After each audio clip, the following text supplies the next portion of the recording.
네, 민주당 내 총선 공천을 둘러싼 친명계와 친문계의 충돌 양상이 주말을 지나면서 분수령을 맞고 있습니다. 오늘은 홍영표 민주당 의원 모시고 얘기를 좀 직접 들어보도록 하겠습니다. 어서 오세요. 네, 안녕하세요. 오랜만에 스튜디오에서 뵙는 것 같습니다. 그렇습니다. 네. YTN에 오랜만에 왔네요. 네, 현안부터 좀 직접 여쭤봐야 네. 될 것 같은데 임종석 전 실장이요. 오늘 아침에 속보 보니까 당에 남기로 결정을 했더라고요. 좀 네. 미리 알고 계셨습니까? 아니요, 저도 오늘 네. 여기 방송국에 오면서 제가 알게 됐습니다. 예, 뭐 어떤 결정이라고 생각하십니까?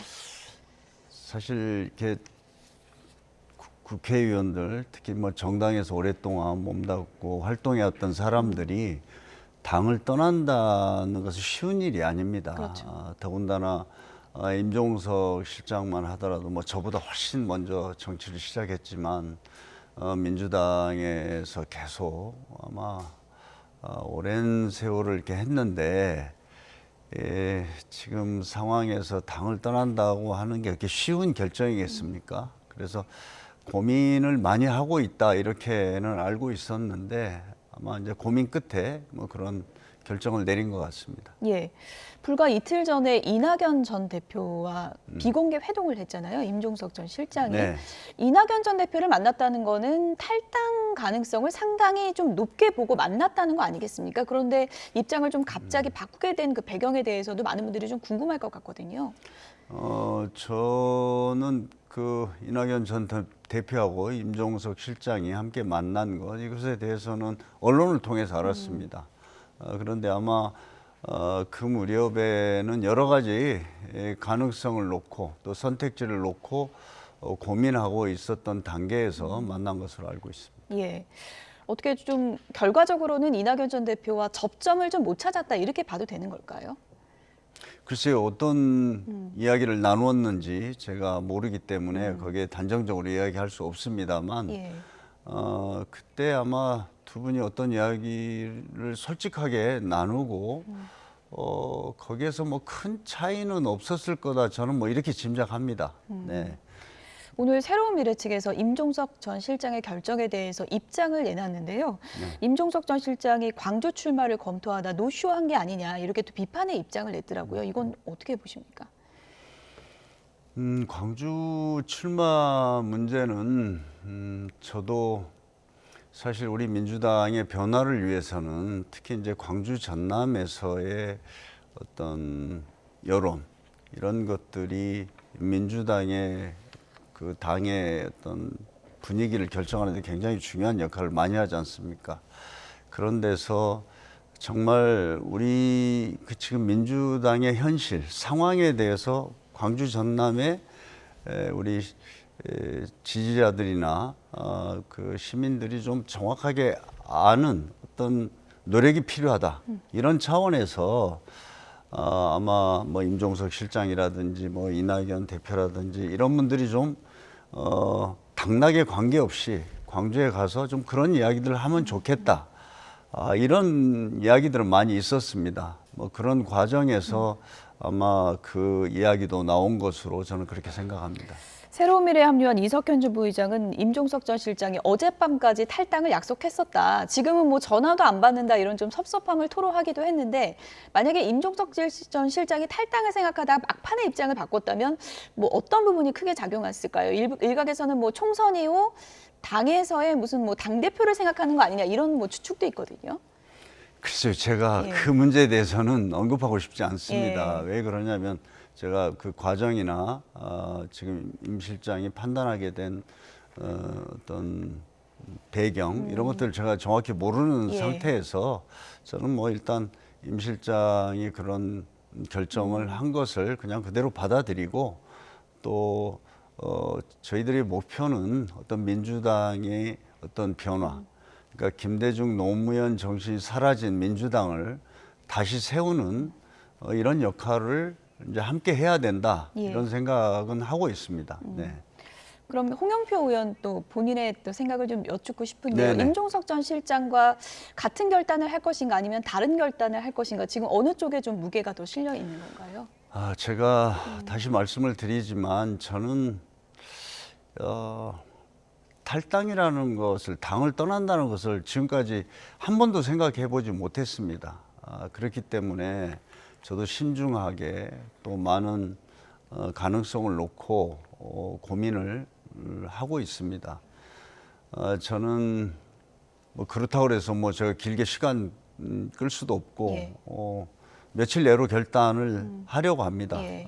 그것은 이제 하나는 제가 지금 그 부평이라는 데서 사선을 했는데 그 지역에 저와 함께한 저희 우리 당 지지자 그리고 주민들과 함께 이야기를 나눠서 좀 일단 어떻게 하면 좋을지 좀 물어볼 계획이고요.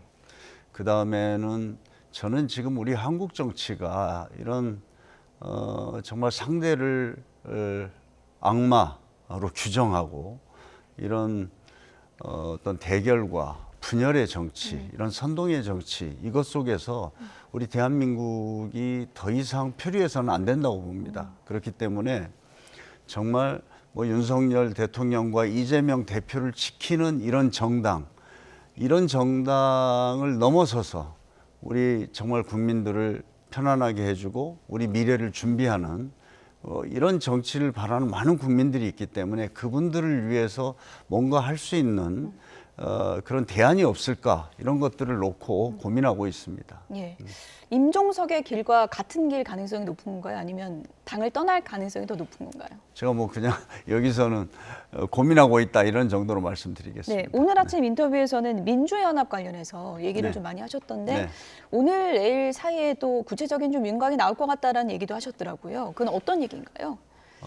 제가 지금 말씀드린 대로 지금 우리 한국 정치가 이렇게 극단적인 양당 정치, 소위 뭐 태극기 부대와 개딸로 이렇게 상징되는 이런 양극화 정치로는 우리 미래가 없다고 생각합니다. 저는 그래서 민주당 내에서도 좀 더 합리적이고 또 뭔가 비전을 제시하는 이런 어떤 정당의 역할에 대해서 강조를 해왔습니다. 그런데 이제 한편으로는 지금 윤석열 검찰 독재 정권 이것에 대해서 정말 많은 국민들이 절망하고 분노하고 이런 상황과 또 이번에 공천 과정에 드러났지만 이재명 대표는 민주당을 사당화해서 완전히 어떤 방탄 정당으로 더 강고하게 이렇게 하려는 이 총선의 목적이 있습니다.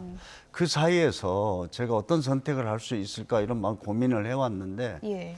저는 그래도 민주당 내에서 뭔가 변화와 혁신 이런 것들을 위해서 노력해야 된다고 생각을 해서 예.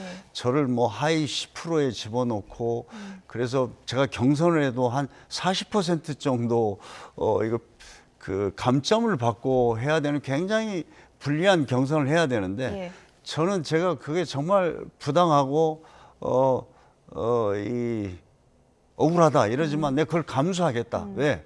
나는 민주당으로서 지금까지 활동해왔고 내 민주당에서 이런 정치를 꿈꾸고 있기 때문에 내가 그걸 받아들이겠다 했는데 그것도 받아들이지 않고 저를 이렇게 등 떠미는 상황이 됐습니다. 저는 이번에 정말 이재명 대표와 측근들이 뭔가 자기 희생을 하고 그 다음에 우리가 또 혁신공천 한다고 그랬지 않습니까? 그러면서 또 박지원, 정동영 이런 분들은 전부 다 경선시키고 또 통합하자 하면서 어떻게 보면 민주당에서 가장 적대적으로 공격하고 또 문재인 정부를 공격했던 뭐 이현주 의원이나 이런 분들을 이렇게 통합한다는 이유로 이렇게 당에서 배려하면서 저를 비롯한 당에서의 바른 소리를 하고 어떤 좀 비판하는 이 반대 세력을 완전히 제거해 버리는 이것에 분노하는 겁니다. 네. 만약에 이 당에서 제가 아까 말씀드린 대로 당 대표와 측근이 뭔가 희생하고 정말 혁신과 통합에 공천할 때 이 홍영표를 좀 필요하다 그러면 저도 거기에 당연히 저는 승복하고 제 희생을 할 각오가 돼 있었습니다. 근데 지금 이것은 우리 그 민주정당으로서의 모습이 아닙니다. 뭐 제가 뭐 자세하게 말씀 못 드리지만 공천 과정에서 상상할 수도 없는 정말 온갖 이 뭐라 그럴까요? 비정상적인 일들이 너무 많이 일어났습니다. 예. 민주연합이 이제 좀 더 구체화된다면 서른 의원과 의원님이 좀 주축이 돼서 뭐 하게 된다 이렇게 보면 되는 네, 건가요? 뭐 지금 사실은 뭐 논의를 하고 있고요. 그 우리 뭐 일단 서른 의원이 먼저 나면 탈당을 했습니다만 저는 좀 그 일단 현역 의원들이 좀 중심이 돼서 예. 이렇게 하고 또 이번에 정말 전국에서 오랫동안 이번 총선을 준비해 온 굉장히 또 역량이 있거나 이렇게 실력 있는 분들이 그냥 이유도 없이 그냥 공천에서 배제됐습니다. 예. 제가 어제도 몇 분을 만났더니 뭐 이런 분들하고도 함께 지금 시간이 별로 없기 때문에 지금 민주연대 뭐 이런 구상을 좀 하고 있는데 그걸 또 하루 이틀 더 논의를 해보겠습니다. 창당이 아니고 다른 형태로 하는 건가요? 연대라는 거는? 저는 뭐 결국은 이제 함께 지금 시간이 없어서 함께 이제 좀 많은 사람들을 모으는 노력은 이제 계속 해야 되지 않습니까? 예. 그 과정에서 첫 걸음이 아마 그게 될 거다. 제가 만약에 결단을 하게 되면 뭐 그렇게 예. 생각합니다. 민주연합 연대가 먼저고 그러면 그 이후에 새로운 미래랑도 손을 잡게 네, 되는 당연히 시나리오로 뭐 가는 이렇게 건가요? 함께 하는 예. 것을 모색을 하게 되겠죠. 그러나 이제 그건 제가 아까 말씀드린 대로 저의 거취가 최종적으로 결정 예. 되는 시점부터 뭐 그렇게 해서 그런 가능성들을 지금 제가 다 좀 타진해 보고 있는 예. 겁니다. 민주당 공천 작업이 지금 거의 마무리 단계로 가고 있어서요. 민주연합이 이제 좀 형성이 되면 앞으로 좀 뭐 무게감을 좀 키울 수 있는 인사들이 더 들어올 가능성도 있다고 보십니까? 저는 뭐 그렇게 의원들이 많이 이 탈당을 하는 것은 기대하지 않습니다. 그렇습니까? 아마 예. 그 또 이런 움직임에 대해서 뭐 당에서도 뭐 생각하는 바가 있을 거고요. 그래서 지금 현재 나와 있는 분들하고 뭐 추가적으로 많지 않을 겁니다. 한두 명 정도 더 같이 해서 이제 하게 될 거다 이렇게 네. 생각합니다. 뭐 의원 수라기보다는 이제 총선 이 판도에서 어떤 의미를 갖는 세력인가가 더 중요한 거잖아요. 네네. 그런데 새로운 미래 같은 경우에 지금이 좀 지지율은 좀 상당히 미미해서 유권자들에게 좀 각인이 안 되는 거 아닌가 이런 또 좀 우려 섞인 시선도 있는 것 같습니다. 네, 이제 미리 그 탈당했던 분들이 또 뭐 이준석 개혁식 나오고 통합을 했다가 약간의 어떤 혼선이 있었지 않습니까? 뭐 그런 여파가 있다고 보고요. 다시 정비를 해서 저는 이번 민주당을 다시 바로 세우고 우리 한국 정치의 새로운 어떤 비전을 만들어내는 그런 의미 있는 토대를 만드는 것에 목표를 두겠습니다. 예. 그래서 정말 우리 국민들이 바라는 그런 어떤 선동 정치, 대결의 정치 이걸 넘어서서 정말 국민을 하나로 통합시키고 정말 그 속에서 우리 미래를 함께 국민들이 준비해 갈 수 예. 있는 이런 어떤 토대를 어떻게 해야 만들 수 있을까 이것을 놓고 고민하고 있는 겁니다. 그래서 저는 뭐 막 거창하게 우리가 뭘 엄청난 걸 하겠다 그런 생각은 예. 아니고요. 네. 근데 많은 분들이 이제 과정이 좀 워낙 복잡하고 선거가 얼마 안 남다 보니까 서른 의원도 그렇고 그러면 새로운 미래에 입당하는 게 가장 간편한 절차가 아닐까 그런 생각도 하실 텐데 이렇게 무소속 출마라고 연대를 만들어서 다시 합치는 이런 방식은 뭐 어떤 차이가 있다고 볼 수 있는 건가요? 그러니까 이제 지금 상황에 대해서 또 판단하는 지점들이 좀 다를 수도 있고요. 예. 또 개개인들의 어떤 그 정치인으로서의 처해 있는 어떤 조건도 다른 예. 분들이 있기 예. 때문에 이제 그런 것들을 좀 조율해 가야 됩니다. 이게 무슨 뭐 일사불란하게 군대 조직처럼 막 이러는 건 아니지 않습니까? 우리 정치는 뭐 생물이다 하듯이 끊임없이 우리가 대화하고 새로운 모색을 하면서 뭔가 창조적인 것을 만들어낸다고 생각합니다. 지금 어떻게 보면 민주당에서는 파괴가 이루어졌고 어떻게 새로운 이 창조를 할 건가 예. 하는 문제는 이제 우리들이 그걸 고민하고 있는 겁니다. 예. 얼마 전에 정청래 최고위원이 이런 얘기를 하더군요. 과거에 친노도 있고 친문도 있었는데 왜 친명은 안 되냐 이런 또 목소리를 냈거든요. 그 부분은 또 어떻게 보십니까? 친명은 안 된다는 얘기를 누가 했는지 모르겠습니다. 그러나 문제는 친명을 해야 되니까 친노, 친문은 당에서 없애야 되겠다. 이게 문제라고 생각합니다. 저는 뭐 총선이면 지금 많은 국민들은 윤석열 검찰 독재 심판, 특히 우리 민주당을 지지하는 당원들과 국민들이 그거 아닙니까? 그러면 그 목표를 위해서 정말 모든 힘을 다 모아야 됩니다. 예. 그런 데서 어떤 이재명 대표의 사당화라는 목표가 있기 때문에 자기의 잠재적인 경쟁자, 반대 세력은 다 없애야 되겠다. 이게 문제죠. 네. 네. 그래서 네, 그렇습니다. 이른바 뭐 친명 지도부 측에서 이제 반박을 하는 건 이런 얘기도 하더군요. 이인영, 윤건영 의원 공천 기회 주지 않았냐, 고민정 의원 공천하지 않았냐. 그러니까 뭐 친문 말살이라는 거는 말이 안 맞지 않느냐라는 얘기도 하는데 그건 어떻게 보십니까? 오늘도 뭐 언론에 많이 나왔던데 지금 이번에 공천 결과를 보면 이 지도부는 그냥 완전히 뭐 친명 횡재라고 합니까? 예. 비명 행사? 네. 그 내용을 좀 들여다보면 사실 그렇습니다. 그다음에 이제 하위 평가를 한 30명 했지 않습니까? 거기에 31명 중에 한 28명이 이제 소위 친문 비명입니다. 반대 세력들입니다. 3명 들어갔는데 그게 왜 그 무슨 친문 비명만 그런 불이익을 줬다고 이렇게 얘기하는 거하고 똑같다고 생각합니다. 비명 달래기로 지금 보는 건 좀 이번에 확대 해석입니다. 30명, 예. 31명 중에서 한 10명이 저도 하위 10%에 들어갔지 않습니까? 예. 저도 당에서 원내대표도 하고 제가 무슨 뭐 도덕적인 어떤 문제가 있다든지 부정부패에 연루됐다든지 이런 게 없지 않습니까? 그럼 지역에서의 경쟁력, 제가 뭐 지역에서 경쟁력이 저보다 나은 사람이 저는 민주당 안에 없다고 생각합니다. 그럼에도 불구하고 당원 당규에 보장된 그 경선의 기회도 주지 않는 이런 것을 어떻게 좀 이해를 해야 되겠습니까? 예. 그럼 뭐 친문들의 공천 성적표를 두고 문재인 전 대통령이 사실상 좀 원론적인 입장만 내고 침묵하고 있는 상황인데요. 뭐 공식적인 입장을 좀 밝힐 가능성도 있다고 보십니까? 문재인 전 대통령께서는 그런 분이 아니지 않습니까?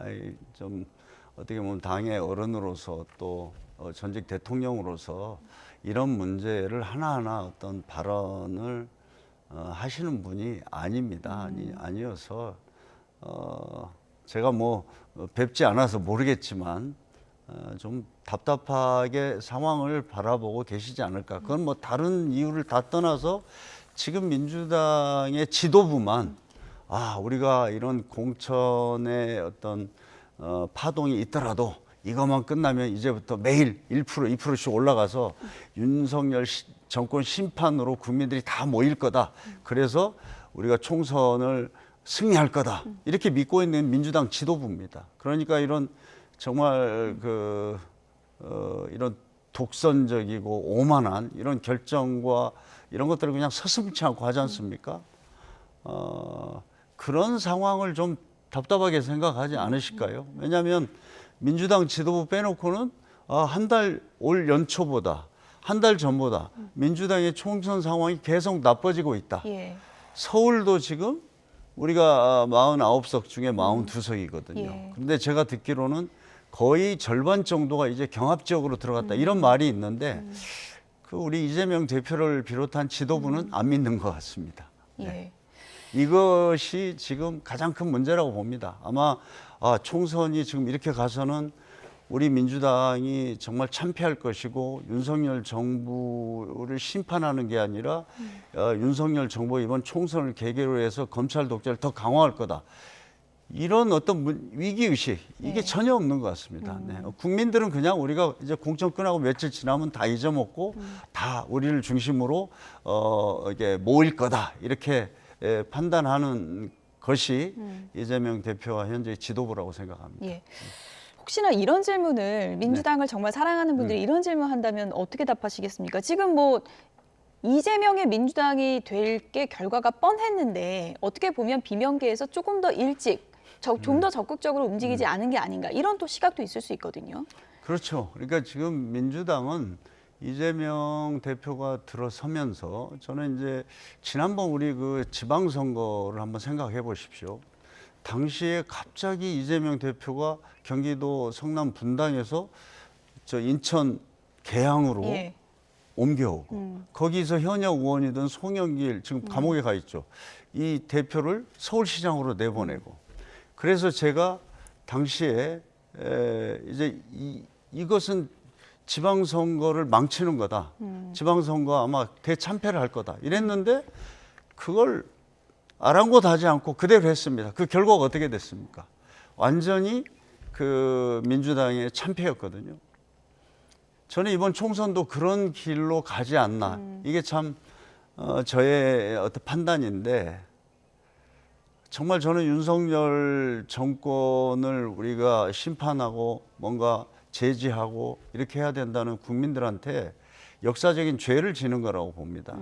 아마 그렇게 이번 총선에 참패하고 나면 대한민국의 민주주의는 정말 10년, 20년 저는 후퇴할 수밖에 없다고 봅니다. 예. 지금도 뭐 정치, 검찰 독재가 계속되고 있는데 그것을 자신의 어떤 민주당을 사당화하려는 목표, 정말 어떤 방탄 정당으로서 더 확고하게 내가 장악해야 되겠다. 이런 목표 때문에 저는 우리 당원들과 국민들한테 지금 엄청난 그런 죄를 짓고 있는 거다 저는 그렇게 생각합니다. 여론 흐름 얘기하셔서 저희가 뭐 인천 계양을 이번에 아무래도 관심 지역일 수밖에 없잖아요. 명령 대전이 펼쳐지게 될 인천 계양을의 여론조사 결과를 그래픽으로 하나 준비했는데 보여주시면 좋을 것 같습니다. 아무래도 인천 계양을이 민주당의 좀 우세 지역이긴 한데 최근 여론조사 물론 여론조사마다 조금씩 수치가 다르지만 원희룡 국민의힘 후보와 이재명 대표가 좀 오차 범위 내로 좀 좁혀지는 결과도 나왔거든요. 이런 추세가 좀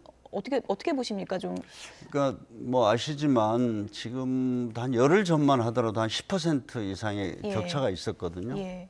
이제 좁혀졌고 제 바로 인접 선거구입니다. 그렇죠. 예. 부평 계양은 뭐 예. 거의 그 한 지역이나 마찬가지인데 제가 이 바닥의 어떤 여론을 들어봐도 안 좋아지지 않고 있습니다. 그런데 모르겠습니다. 뭐 이재명 대표가 지금 하는 여러 가지 발언이나 상황 판단 이런 걸 짐작해 보면 뭐 이거 지금 일시적으로 이러는 거고 아마 뭐 충분하게 이길 수 있다 이런 어떤 자신감이 있는 것 같아요. 그래서 저는 좀 상황이 안 좋아지고 있다 이렇게 지금 판단하고 있습니다. 네. 지금 뭐 그래서 굉장히 박빙의 승부가 되지 않을까. 이재명 대표가 저는 완전히 이렇게 봅니다. 안심할 수는 없는 상황이다 이렇게 보시는 거예요. 제가 볼 때 한 열흘 전, 보름 전만 해도 그래도 뭐 그래도 제1야당의 당대표고 민주당의 강세 지역인데 이런 이야기를 했습니다만 지금 지역에서는 이거 이번에 그 원희룡 후보가 해볼 만한 상황으로 가는 거 아니야? 이런 얘기들이 굉장히 많아진 것 같습니다. 예.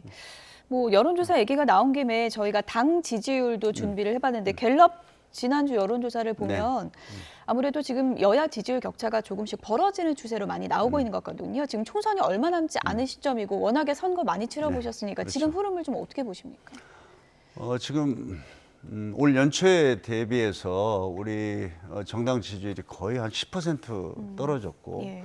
또 지금 그러니까 여론조사가 뭐 일시적으로 이렇게 그 변동성이 큽니다. 예. 그러나 이 추세라는 게 있잖아요. 예. 그런데 지금 민주당은 계속해서 하락하는 추세입니다. 그거에 비해서 지금 국힘은 이렇게 상승하는 추세인데 그러면 우리 민주당이 아까 제가 말씀드렸지만 이 흐름을 어떻게 바꿀 수 있는 예.